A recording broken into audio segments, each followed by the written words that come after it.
Welcome to the Contrarians, where we are right and you are wrong. I'm Julio. And I'm Alex.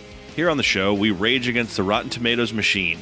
For the first half of each episode, Contrarians Corner, we trash the fresh red tomatoes and praise the rotten green splotches, making our case any way we can. The aptly titled Real Talk serves as the second half of each episode. This is where we discuss our true feelings on the movie we're covering. For more information on our podcast and to browse past episodes, you can head over to our website, wearethecontrarians.com. From there, you can also access our Patreon and merchandise, because capitalism. If you enjoy our attempts at comedic film discussions, we encourage you to subscribe and leave us a review on whatever podcatcher you use. If you'd like to reach out to us directly, that's what social media is for. You can find us on most platforms as @ContrarianPrime. You can also see what we look like if you go to youtube.com/@ContrarianPrime, and you can contact us by email at wearethecontrarians@gmail.com. I think that covers it. Then it's time for the podcast.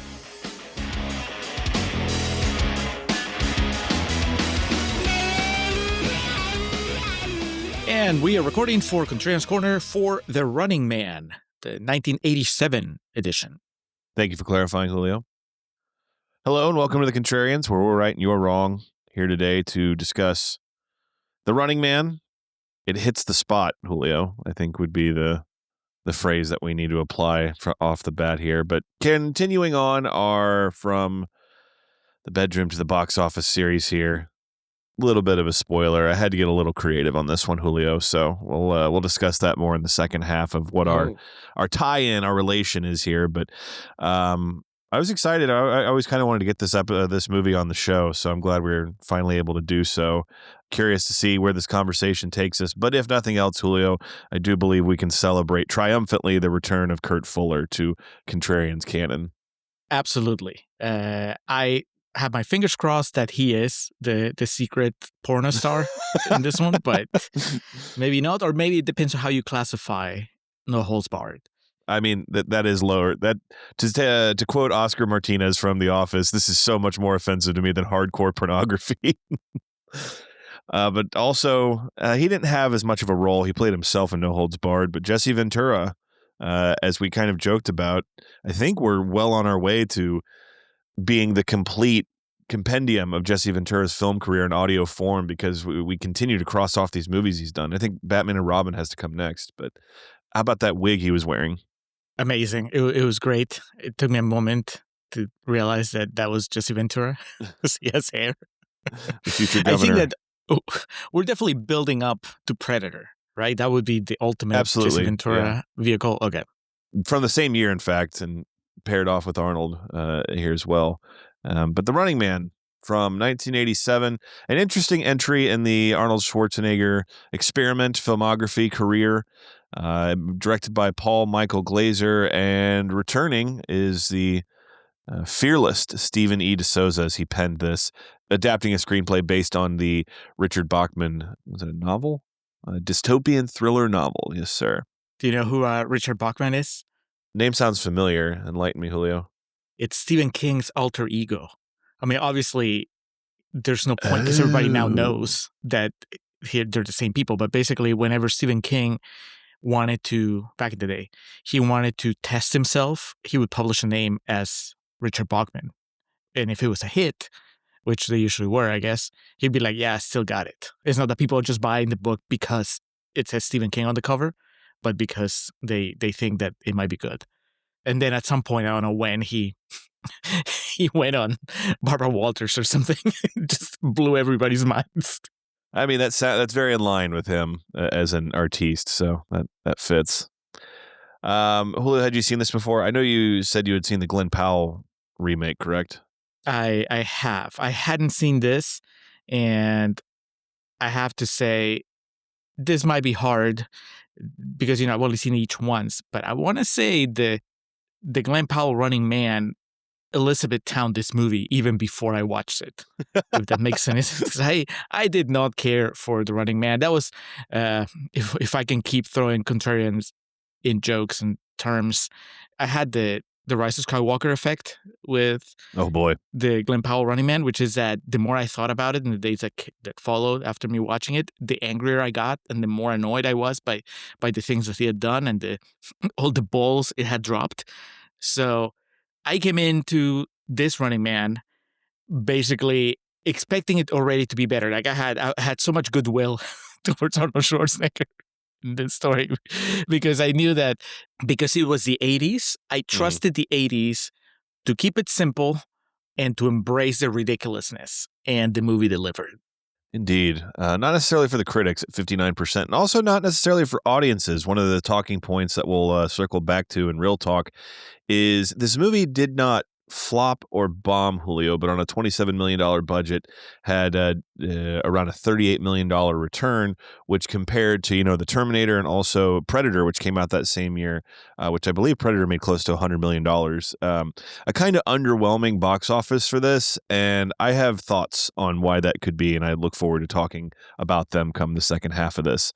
But for now, as I just mentioned, 59% of Rotten Tomatoes. This is rotten, so here in Contrarians Corner, we will be speaking positively about The Running Man, and I don't know how many times I'm going to say it used to be better. As just a spoiler, the last shot of this movie is something that I was watching. I was just like, no one does this. Like this is why you shoot on film. You can't it was just I was annoyed at modern filmmaking based on the end of The fucking Running Man with Arnold Schwarzenegger. So was it the combination of the final shot and the sort of power ballad that kicks in as soon as the power ballad is incredible. Yes, it hit the spot, but just the red lighting and the way that the big climactic kiss is framed, I was just like, what are we doing? I had to do my Tucker Carlson.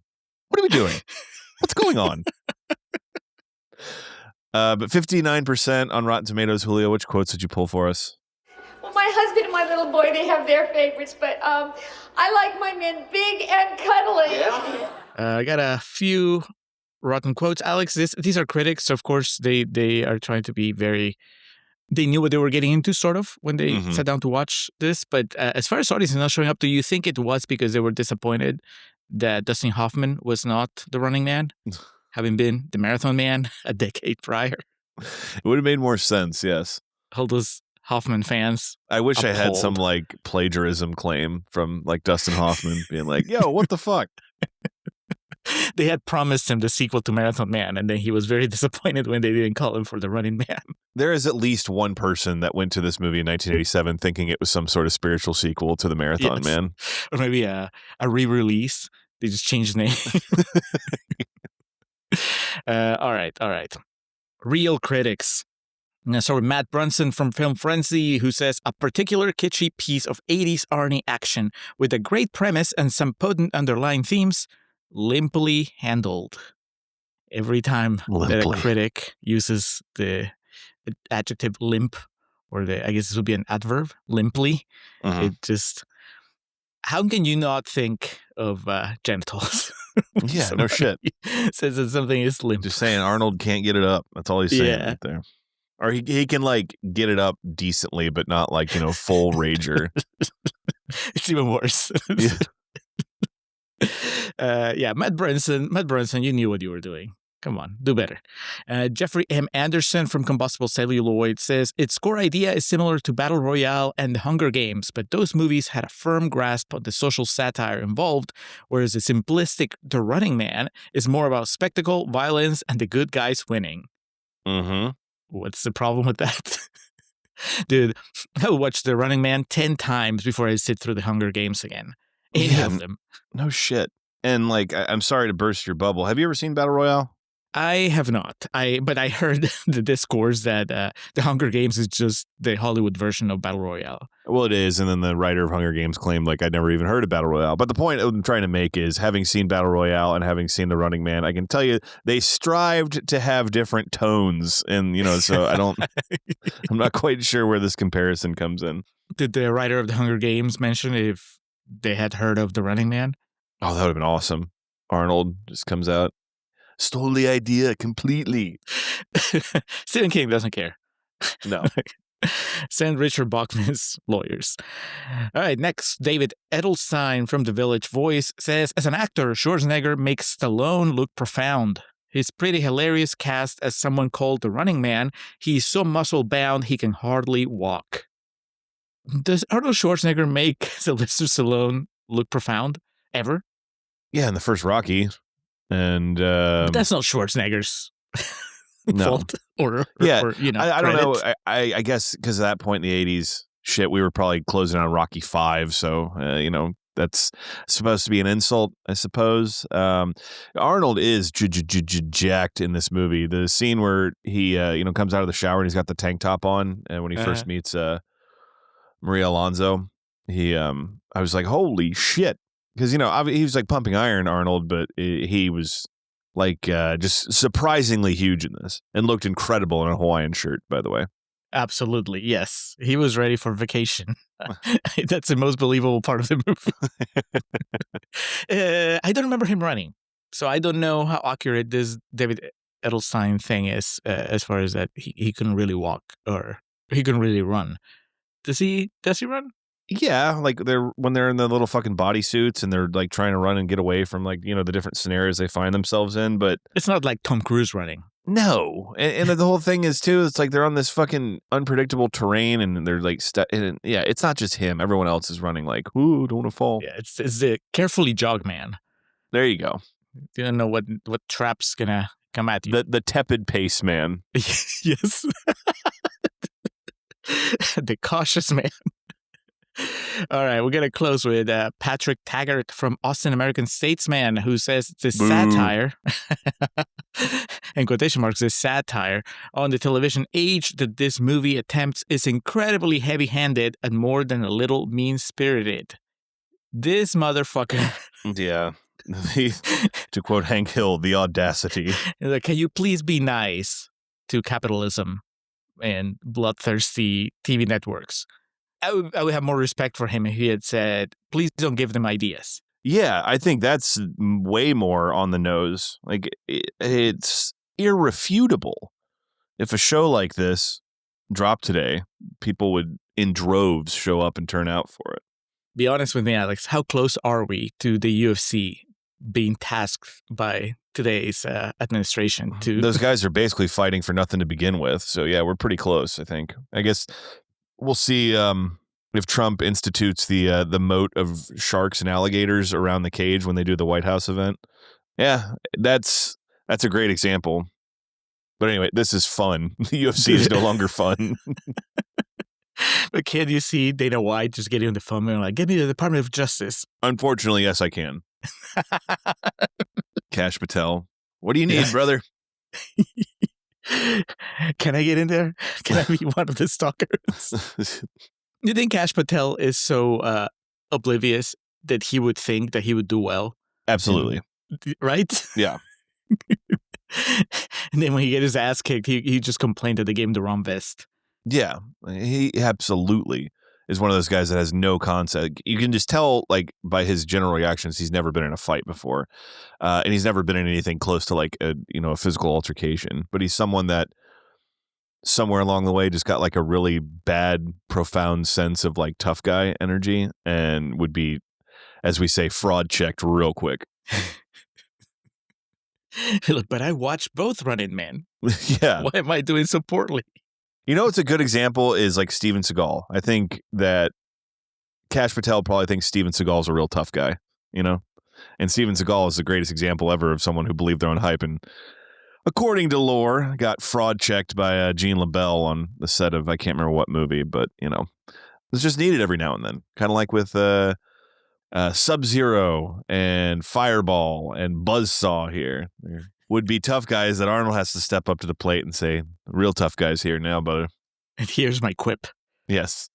Chill out. Okay, so was that our last quote?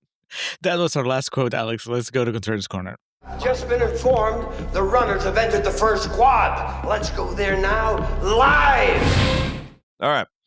TriStar Pictures presents, so we get that wonderful horse running in slow motion with the love it. By 2017, following a worldwide economic collapse and resource scarcity, I think this Bachman might have just been fucking 10 years off on this. The United States has become a totalitarian police state.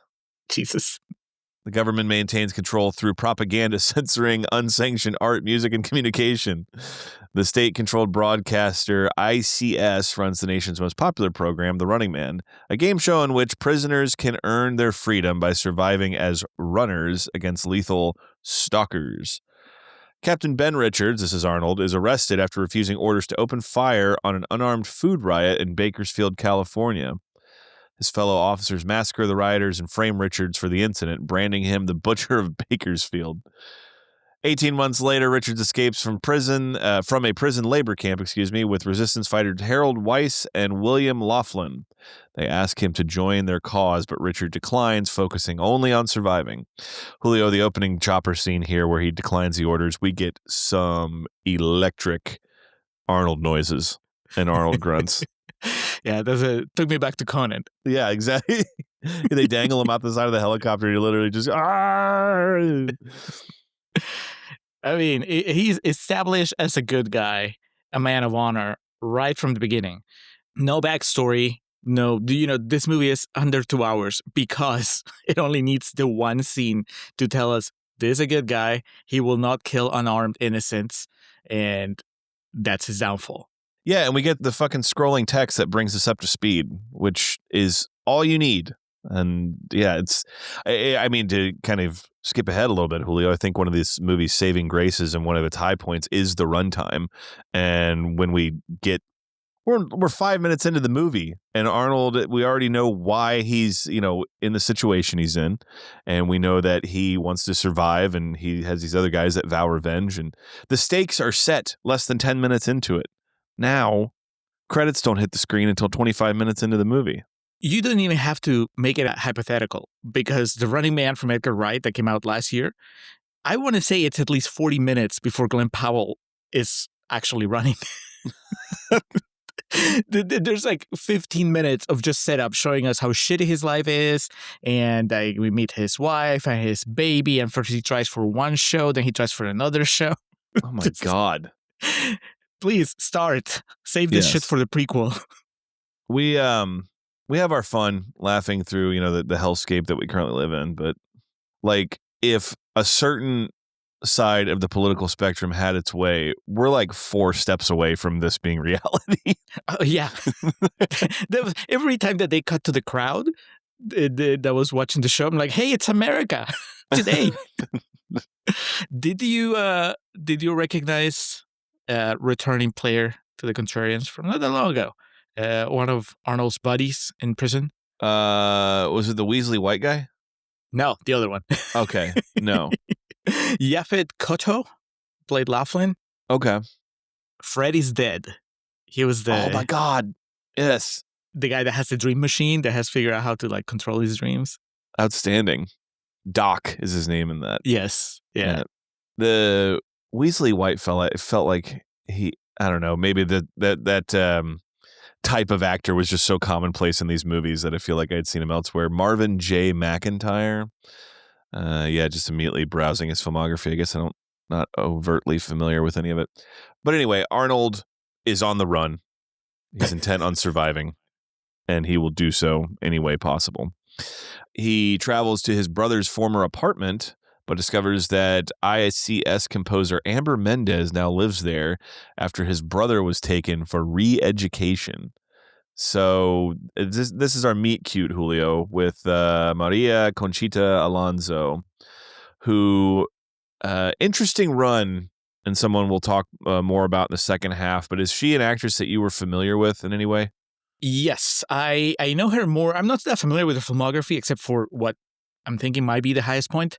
But she is kind of a personality, a well-known personality. I'm not going to say that she's like the Latino Schwarzenegger equivalent, but she was. It was a name that you knew if you were growing up in the 80s and 90s. It's funny. At first, when you called her, you skipped her middle name and you said Maria Alonso earlier. I'm like, who? Because for us, it's Maria Conchita Alonso. It's like the whole thing. Yeah. You can't break apart her name. Yeah, and just like, my research for this sounded to be quite the personality, especially to Latino and Hispanic culture.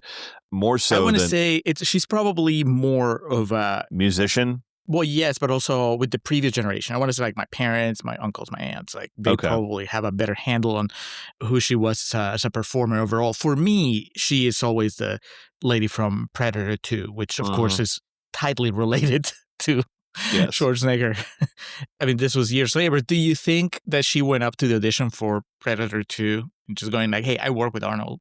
I mean, probably. She just saw Danny Glover and Gary Busey and, flashed him a wink and a nod. And they were like, all right, bring her on board. Oh, my God, I forgot Bill Paxton's in that movie. Oh, boy. But she is here as our, I guess, damsel in distress more often than not in this. But their meet cute is just that. Arnold just lets himself into the apartment thinking his brother lives there. Doesn't really take stock of it's all women's shit there now. And helps himself to a shower. Very open-minded about maybe his brother going a different lifestyle. Who am I to judge, Yeah. He helps himself to a shower. He comes out while she's working out.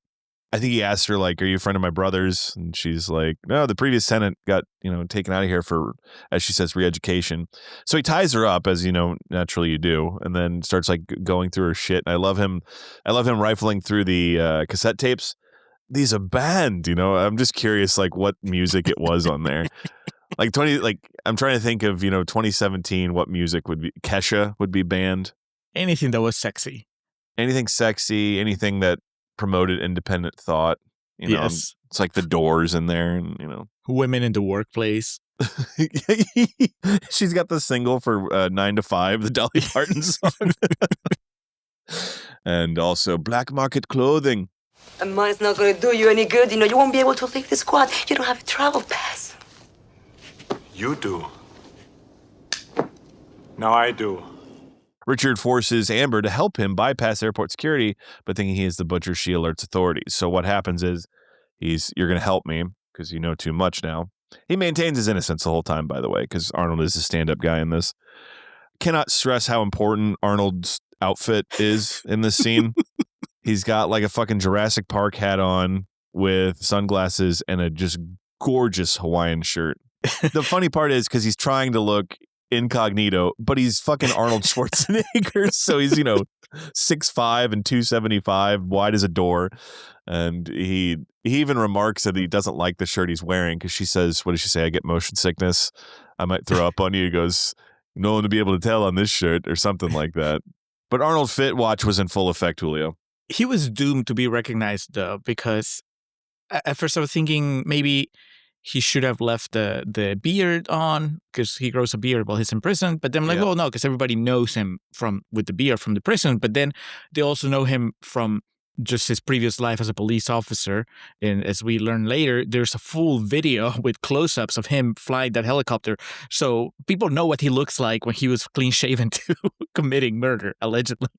So either way, he was screwed. So I guess maybe it's one of those like hide in plain sight strategies where people would look at him and they would go, there's no way that a fugitive would be so bold to dress himself like this. Just come out in the open to the airport. Exactly. It's essentially a wanted man dressing up in like a full clown outfit and just walking into public somewhere. Of course, women gotta ruin everything, Alex. It's true. This is why their independence can get problematic. That's why their rights have been stripped. Yes. After his capture, Amber sees a news report falsely claiming that Richards murdered people during the incident and begins to doubt his guilt. They show these horrific shots of people they allege he shot at point blank range, and it's just, dead bodies getting shot in the head, shot in the midsection. Just shows how desensitized the news has become then. America eats it up. No questioning, no fact checking. Yeah. That's, the independent thought alarm, because she sees that. She's like, wait a minute. I'm starting to think maybe the news, this particular channel of news, is telling me a slanted agenda. There's a deleted scene where they say that Arnold also helped steal the presidential election in 2010. But they cut it because they thought it was too on the nose. That's Richard Dawson. He would be the guy who says he won't say he won the election. It was just certified that he won the election. Yes. He'll show you a video that there's some dude saying that Arnold voted 6 times. Spoiler alert, Richard Dawson. Damon Killian is the host of The Running Man. Richard Dawson is fucking awesome in this movie. And I had this on, and my dad walked by and he goes, "Hey, Richard Dawson." What is he doing? Dude, that made me think that it was Family Feud at first. Yeah, that was what he joked about. He was the host of Family Feud, and he had done a few, like, this was his last movie, actually. And he was more of a television actor, way more of a television actor. And he was famously on Hogan's Heroes, I think, that was his big thing. He had a big run on. But so the idea, of course, being here that he was a host of a very popular game show, and he's a real son of a bitch in this one, but he has all the trappings, the Bob Barker, the fucking, the Drew Carey mannerisms of, "Hey, welcome everybody," and just talking to the audience like they're fucking carrots, pretty much, just siphoned in and sat down for his amusement. He approaches Richard hoping to use his notoriety to revive the show's ratings, and he threatens to send the recaptured Weiss and Laughlin into the game unless Richard agrees to participate. So Arnold finds himself in a bit of a conundrum here. Again, I can't stress enough, Julio, how kind of ahead of its time this is, because there are so many people of a particular persuasion have like no, they view no value in like prisoners' lives or anything like that. So they would just gladly be like, yeah, send them to the gallows, for me to watch, me to be entertained by. And so I love how cold Killian is here, Richard Dawson. And of course, he's flanked by the incomparable Kurt Fuller amongst his cast of producers and, his TV crew. But the main focus is always the ratings. Like throughout this whole fucking movie, he'll check in to talk about like how the ratings are doing. And there's a moment where he discusses how many points they're up. And the evil television producer or star is a character that just, I think, is a winning recipe almost every single time. Does having Kurt Fuller next to him in a few scenes, does that make it better or worse as far as, it being distracting for you? When you find yourself like thinking Richard Dawson is great, but where's Kurt Fuller? Because I've seen him play this character. Or like, a version of this character that's even more outlandish, more unhinged. Yeah. So I was like, Richard Dawson, this is good. And I guess I can see how Kurt Fuller was paying attention, obviously. It's like He's taking notes. Yeah, someday it'll be my chance to play this type of character. But no, it was actually an enhancement. I remember thinking, we're solid here on the bad guy side. And that was before I even recognized Jesse Ventura. Captain Freedom, is that his name? Yeah. So it took me a little bit to piece it together, but Jesse Ventura is like a celebrity. He has workout tapes. That's the one thing I had seen of this movie was the clips of his workout tapes that Maria Alonso is working out to, and it's Jesse and, "Hey, Captain Freedom here. You want to be like me? Let's get working. No pain, no gain." He has that line. But then we learn eventually he's like the final boss of the Running Man. Well, he's retired. And that's right. Yes, he was like the star stalker of the Running Man. You're right. And in this particular situation, they have to pull out the bat phone. Out of retirement. Yeah, call Jesse Ventura. So he has to have a barbed wire match with Arnold. That is pure wrestling shit, right? Oh, yes, 100%. That was Jesse's contribution to the screenplay. Yes. What if I am the final boss? We'll build a cage. 2 men enter, 1 man leaves. I was killing guys like this 10 years ago with my bare hands. I'm not going for any of these tricks. This is a sport of death and honor. Go to the gladiators. When the show begins, Killian betrays Richards by sending him, Weiss, and Laughlin all into the game together in an abandoned section of Los Angeles via rocket sleds. The group is hunted by Sub-Zero, a hockey-themed stalker whom Richards kills, marking the first time a runner has ever killed a stalker.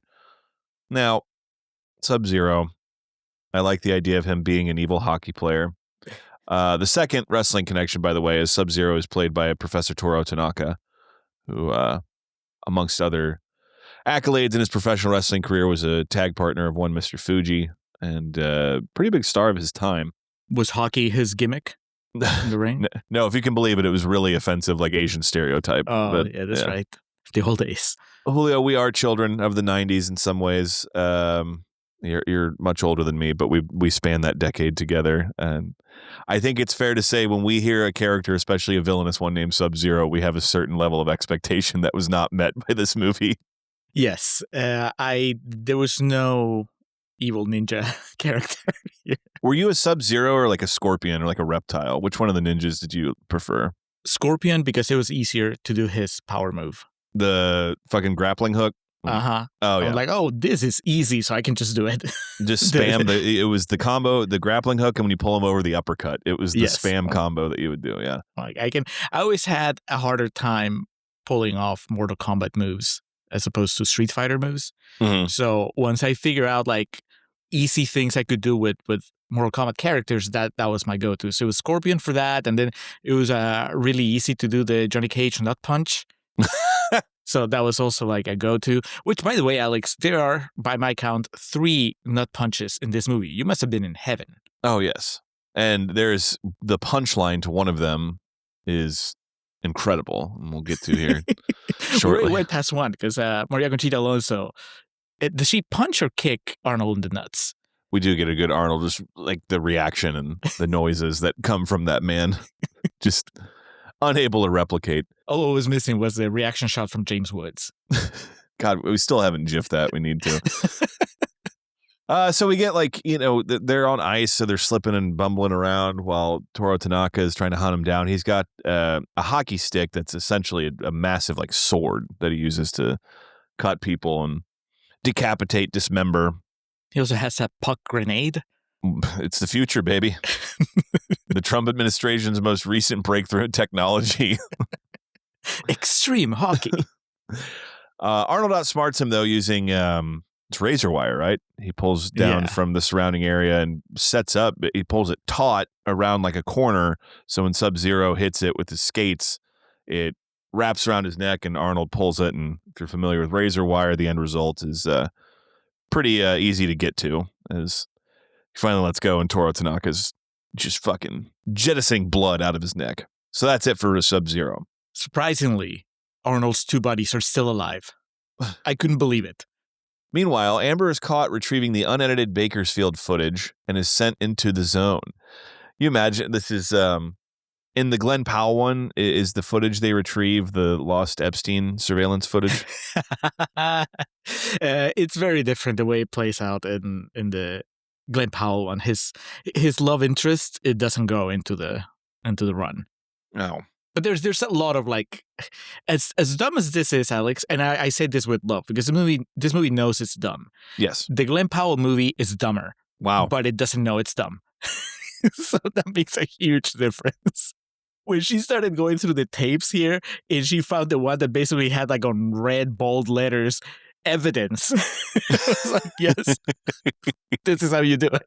It's the most recent Naked Gun where the big weapon is called the plot device. That's essentially what we have here with the evidence. Answer me this. Look, we've evolved as a society, and we know that necessarily like big muscles don't equal, being a real badass, and bodybuilders necessarily aren't.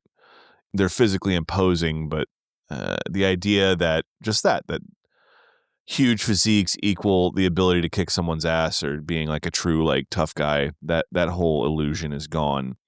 But Arnold is still fucking Arnold. Is it distracting watching this and then thinking that a Hollywood studio really tried to say that Glen Powell was as masculine and as physically imposing as Arnold Schwarzenegger? It's a different kind of thing in the Running Man, the new one, because they open up it's not just here. What say? Like it's 8 blocks or something that they have for the game. In the new one, they open it up to where it's just like you can go where the fuck you want. It's just they let you loose in the city, but you have to record a video of yourself every 24 hours and drop it off so that people know that you're still playing. You can't just like go hide somewhere. And so being able to hide, being able to blend in, plays a bigger part in the strategy. I see. Okay. So it makes a little bit of sense that Glen Powell would be kind of like what we would go for in this type of story. As we were just talking about Schwarzenegger at the airport. That's fun, but you can't do that the entire movie. Understood. Yeah, and also the bad guys in that movie, in the new movie, they're not bodybuilders, pro wrestlers. Here, Arnold is fighting people that are also the same size, so it kind of aesthetically it all comes together a lot better, I think, or it makes sense for him to be at the center of this, and he is also. This movie, we're looking at it, almost 50 years back. Yeah. So I think that we go into it. If you're a smart movie watcher like you and I are, you go into this knowing that it's the 80s. So we know that these were the heroes of the 80s. I'm fine. I love it. I don't know what the heroes of the 2020s are, other than they wear superhero costumes most of the time, I guess. So in that sense, when you watch Glen Powell in the middle of the new Running Man, you're like, I guess.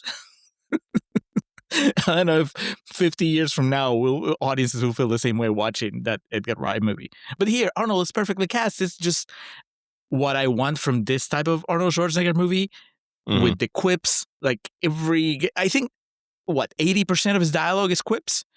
This is the most wisecracking Arnold Schwarzenegger I've ever seen, I think. We fucking missed it, by the way. It's important to call out when he gets sent into the zone. What does he say to Richard Dawson? On your marks! Get set! Killian, I'll be back. I'll be back, which is so shameless. It's amazing. Yeah. Do you think Cameron signed off on that? I can see Jim Cameron doing the Leo and then like pointing at the screen. He still had a sense of humor back then. No, he would have laughed at that, just sitting in his home theater watching it. Catherine, come watch this. That son of a bitch quoted us. All right. We move along as Killian dispatches 2 more stalkers, the chainsaw-wielding buzzsaw and the electricity-shooting dynamo. So chainsaw to the nuts. That's instance number 2. Yes. Genital pain in this movie. Was this funny or just painful to watch? It was funny. Gus Rethwish was the actor who played Buzzsaw, who was a power lifter. Looks like he has a few other credits in some other action movies. Might have been a stuntman as well. But it's startling to see that he was my age in this movie because he looks withered, I'll say. Almost his hair is almost non-existent. It's almost like steroids, have adverse effects to your physical being. I looked here, the recorded weight competition he had done prior to this powerlifting competition. He deadlifted 865 pounds around the time of this movie, which, Julio, that's a lot of weight. Was that his audition? Probably. It used to be better, man. You could just show up looking like that and then be like, all right, we'll find a role for you in this movie. But yes, after tussling with his chainsaw, Arnold reverses the fortunes and splits the uprights and chainsaw to the nuts, to which, that it's pretty fucking gnarly and graphic because like the blood is just splattering everywhere. But the payoff is very, very funny, to which Buzzsaw hits like a full falsetto note, like as he goes down. Because if you get hit in the nuts, you scream like a girl. That's what we've been taught for years and years and years.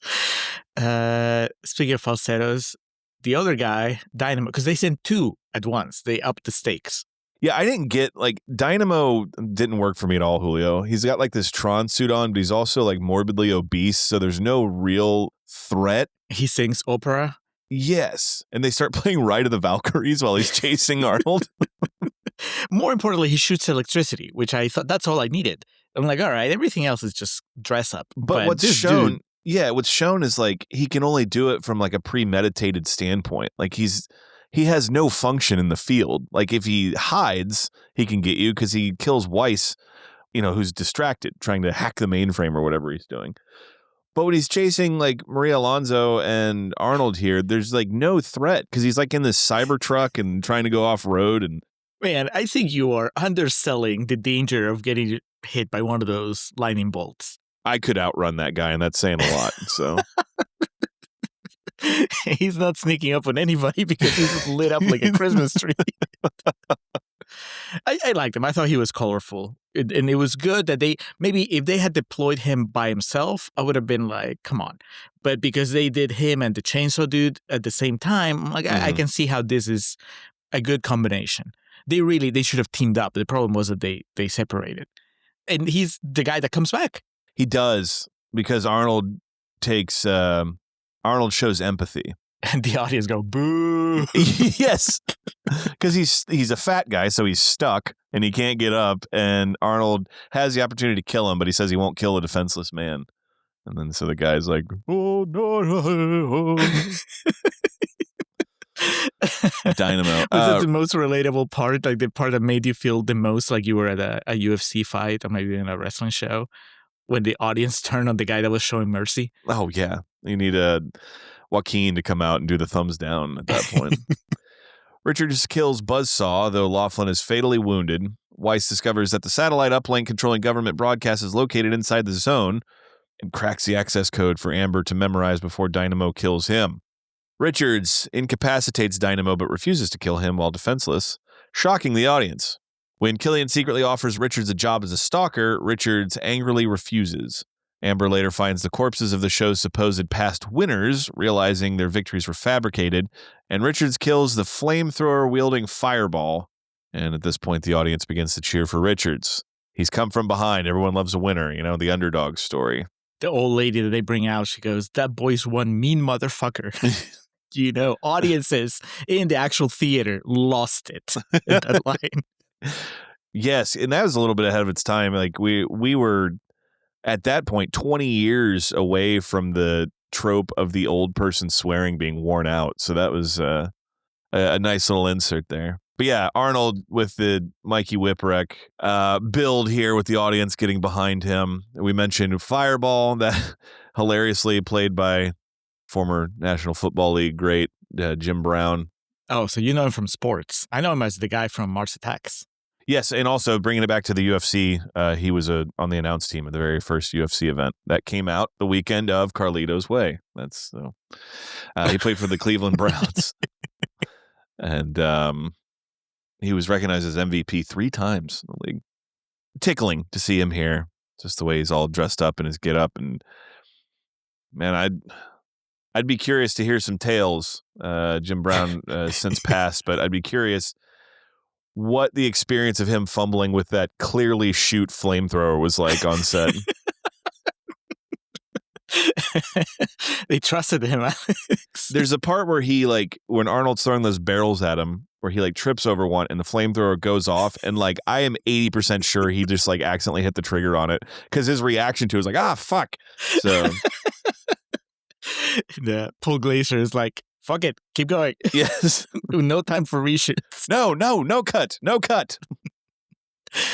Do you remember Arnold's quip after he kills this guy, Fireball?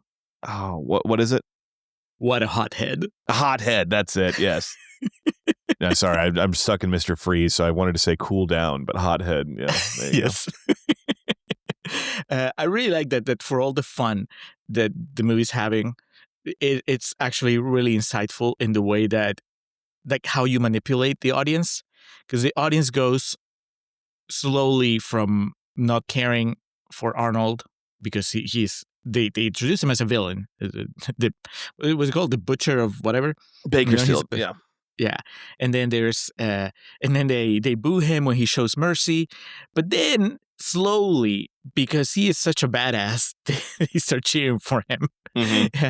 Which kind of makes the argument that the way that you gain public opinion is by being worse than your enemies. Yes, you can't be nice. It's you have to embrace the dark side. Yeah, that is a very brave point to make, even back in the 80s. But he's killed 3 of the 4, and even though he let the opera singer Dynamo keep his life, he still fucked him up. So at this point, and also there's the financial aspect of it, because there are real bets going on here. I had flashbacks to our Waking Friday episode where I wasn't really sure how they were keeping track of the betting. Every time that we cut to that chaotic outdoors place where they're just throwing cash at the people that are at the stage, but obviously there's some real fortunes being made and lost in that space. There's a Nietzsche quote I think about more and more with the Nietzsche. Is that Nietzsche? You're on a vow of silence because of Friedrich Nietzsche. Whoever fights monsters should see to it that in the process he does not become a monster. And if you gaze long enough into the abyss will gaze back into you. I think of that quote a lot with the current de-evolution of society. And I think it kind of hits your point here of just looking for darkness and bleakness that society has here, that they end up, cheering Arnold, who, look, he's badass and he looks hilarious in his little costume, his bodysuit that he's got on here. But yeah, the whole point is he's becoming more violent than the violence that they're used to, and that's why they're cheering him. Commentary, Julio. Yeah. Did it come from Stephen King? Did it come from Paul Glaser? Did it come from De Souza, the writer? Did it come from Arnold, who had been in his fair share of violent movies? So maybe he's like, can we please make one that says something? Because I'm tired of just the random meaningless violence. Maybe a combination of all of them, just sitting together, huddled in the writer's room, trying to figure out how do we imbue the running man with meaning. Do you think that it's the quipping that keeps Arnold from being a monster, from becoming a monster? Oh, yeah. It's movies where it was easier to do this back in a time of a bit, especially in the 80s, in a time of a bit more like optimism and certainly less cynicism. He's smiling and, having a good time. And so the movie keeps its tone light enough that you really don't register what's going on until you take a moment to really think about it. You could watch this movie and then it could be over, and then a half hour later be like, wait a minute, he killed all those people. Don't forget to send me a copy. Richards and Amber are found by, if you forgot, like I did, there's a resistance, and they're found by the resistance leader, Mick, and taken to their control center.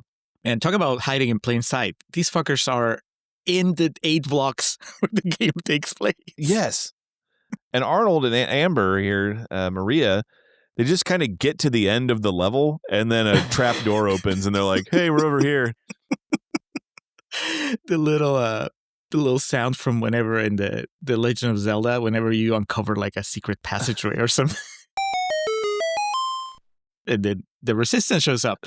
Somehow the resistance returned. Yes, but I was convinced that the leader of the resistance was somebody, much like you were with Weiss. With Weiss. I thought that this was somebody, and it's not. I mean, I'm sure he was somebody, just not somebody I know. But he just lays it out for them. He's like, "Hey, this is what the third act is going to be about. I'm going to go back to the studio." Is that what you were hoping for, Alex? Or were you hoping that this movie was going to end with whatever the end of the game was, as opposed to, no, we're going to double back. We're going to pull Mad Max Fury Road. We're going to go back to the beginning, and that's where we're going to end things. What's that Castlevania game where you get to the end and then you learn that it's only halfway through that you have to go back to the beginning? The princess is in another castle. Well, Arnold says, I said I'd be back and I'd hate to be a liar, so they have to circle back to it. I'm all for in this situation, going back and the guy that wronged you. Because putting everything else aside, he told him that he would spare Laughlin and Weiss if he did this for him, and he went back on his word. So yes, Arnold deserves to go back and exact his revenge on Richard Dawson. As Dawson Killian tries to force retired stalker Captain Freedom, to fight Richards. But he refuses unless he can fight him honorably. This is where Jesse begins his bid for the governorship, and starting to realize it's not a red or blue issue, that sometimes we need a third party candidate, and so this is where his political ideologies began to take shape. Instead, ICS uses AI to create footage showing Freedom killing Richards and Amber. It's like, we're not joking, it's literally a cage match. It's like a cage wrapped in barbed wire, and it's pretty good because you don't think it's the broadcast. You just see Maria Alonso get shot into this fucking lion's den cage, and then Jesse picks her up and snaps her neck and then just throws her into the barbed wire. And then that's when we kind of get a pan out and see that this is what they're showing on television. Kurt Fuller entered the prop into ChatGPT, and this is what came out from it. Yeah. If you stop, the good thing is they keep cutting to different cameras, so you can never stop and like zoom in on the fact that Jesse has 6 fingers on his right hand. You only really notice when you start watching their lips move, and you're like, wait, that's not how people talk. Real talk, Julio. Someone creates a video like this of Trump doing this to like Joe Biden or something. There's probably like a 75% chance he retweets it, right? Oh, maybe it might have already happened. I don't know. I want to say he's I don't know if he's retweeted worse, but shit, that's on the same level. But how long ago was it that he did the thing where he was flying a jet plane and dropping feces on the American people? We're through the looking glass doesn't do it justice. And that's, I think more than anything, that's kind of the part where I was like, man, yes, we're not sending prisoners on television to get killed for our enjoyment, but like the doctrining of like footage and shit and like, yeah, because we have an administration that like regularly uses AI to put out like imagery that they prefer be like, the accepted version of reality. Here, now it's also the process of that is just very not entertaining at all, is that you just enter a prompt and then press enter and then it drains energy and water and resources and slowly erodes away at society, both economically and the moral level too. Moral, thank you. Here we get to see Kurt Fuller like actually going into a computer and like, mapping the face. It's like he's making a video game here. He's, N64 style, like GoldenEye, mapping the faces on him and making sure the interactions look believable. He's an artist. And it's very important to call out at this point, Kurt Fuller flop sweat watch, because it's developing throughout the entire movie. Every time it cuts to him, he's a bit more sweaty and he's like fully beaded at this point where it's dripping down his face. It's incredible. Minor spoiler, he survives. He does. Story. He does not get electrocuted in a television production booth. The best part, Alex, of this whole sequence is when they're like, what do we do? It's over. It's over. They showed us dying on screen. So therefore, that means that they're going to let us ever leave. Yeah. Amber's like, all right, we're good. And Arnold's just like, no, don't you see? and then she reveals that she still has the video that she stole. And so my note says, LOL, Maria Conchita still has the video. And then they explain, because I thought they were just going to be like, isn't it like, hey, it's just fun 80s storytelling. Of course she still has the video, even though she was captured and she was put into this suit. And how could they not take the video away from her? And then it's heavily implied that she stuck it somewhere in her body. Yeah. Because he's like, where were you hiding that? And she just does the, the wry smile. And then the music kind of picks up and then we go to the next scene. That's how you know they're going to kiss at the end of the movie. Oh, absolutely. Where did you hide that? It's none of your business. Seeing this broadcast, Richards realizes that the government must ensure that they are never seen alive again. Using the satellite uplink codes, Mick transmits an expose revealing Killian's and the government's lies, including the unedited Bakersfield footage, while Richards leads resistance fighters in a takeover of ICS to prevent the broadcast from being shut down. The resistance battles ICS security forces as the studio audience flees. Dynamo reappears. Somehow Dynamo returned and attacks Amber, but she activates the sprinkler system and electrocutes him. She kicks him in the nuts first. She does. She kicks him in the nuts, and we see it's kind of a close-up action shot when that happens. And then it just pans out, and you see that this dude's just in his tighty whities. He goes from moderately intimidating to just like a buffoon. He's in tighty whities and a Tron outfit. That's. I mean, they had to give her an action beat. Oh yeah, they couldn't just sideline her while Arnold is getting the rest of the movie shut down. And then she kills somebody too, because she has a gun and she shoots a guard before Dynamo shows up. So good for her.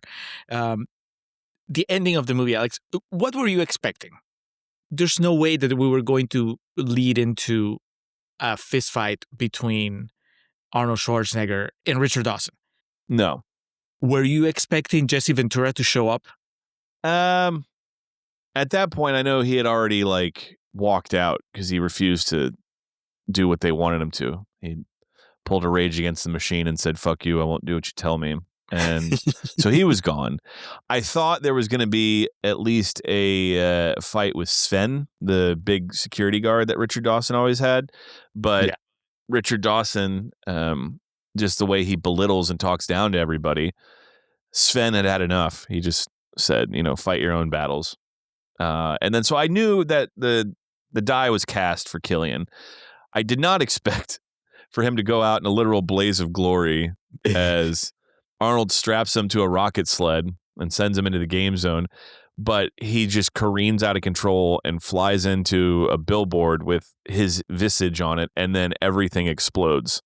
It's just this massive explosion of vehicle and, just random ephemera that reside in the zone. The billboard he hits, like I said, has his picture on it. It's for his cola brand, the Cadre Cola. It hits the spot.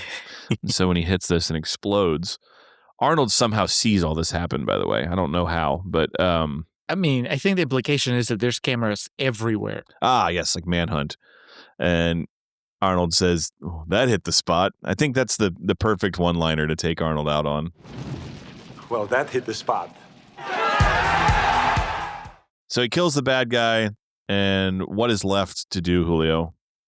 But we got to have our tender embrace between our male and female leads here. As Amber reappears in a beautiful, beautiful shot, just illuminated red. They're like in the tunnel for the television show, and they finally kiss while the audience is still watching, and so everyone cheers when they kiss on TV. It's like being broadcast everywhere. So it's like the ending of the new ending of Return of the Jedi, where you just cut to all the different planets celebrating the fall of the Emperor. Same thing here. Fall of Killian is when then the Arnold kiss. If this had been made in the 90s, that his final line would have been like, "So do you have any other tapes hidden?"